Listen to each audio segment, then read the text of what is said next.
Hi guys. Wanted to go ahead and just make a quick little video to make sure you understood what matter is all about. Okay, I know you've been doing a lot of things in STEM Scopes this week, but I wanted to make sure you saw me a little bit this week because we are starting out this new unit, and it's really important that you understand. So when we talk about matter, we're talking about anything that has mass and takes up space.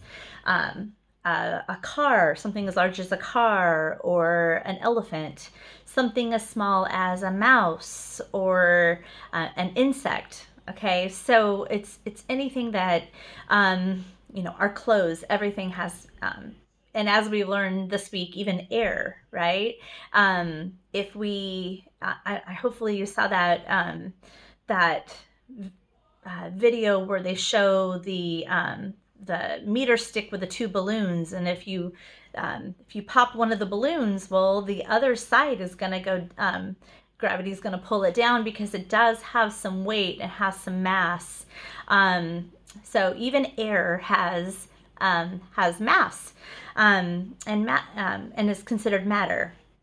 So there's three states that matter can kind of take, or three forms, and those are solid and liquid and gas. Okay, so I want to show you. So I've got a glass here. It's solid. Okay, it's and basically what's happening when you have a solid is that the particles are very close. Okay, and there's no, even though they really have like no way to move. The particles are so packed together. That's why this keeps its shape. Okay, so solids, or if you think of an ice cube, the particles are so tight they can't really move, and that's what helps keep its shape if it's a solid. Okay, particles are really close.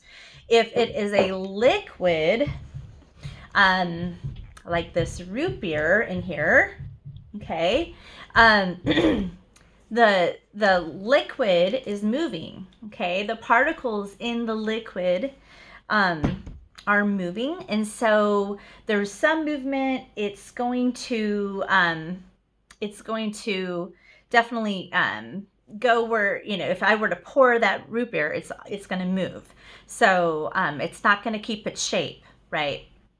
And then if it is a gas, which is inside the root beer, if I open this up, you guys hear that?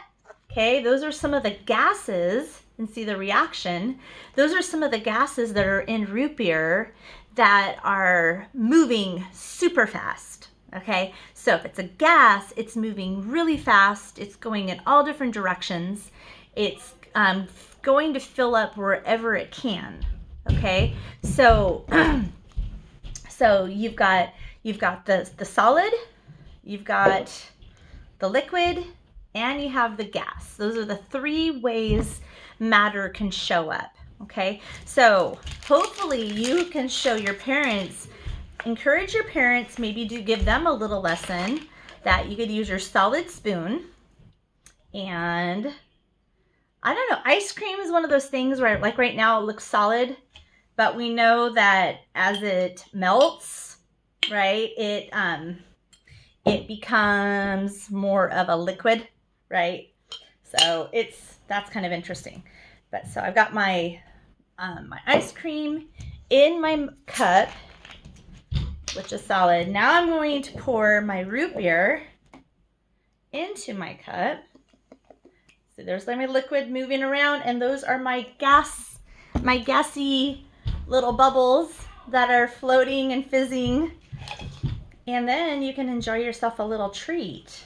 Okay, and if we were in class today, I would bring in root beer and vanilla ice cream, and we would be able to enjoy root beer floats. But unfortunately, we can't do that.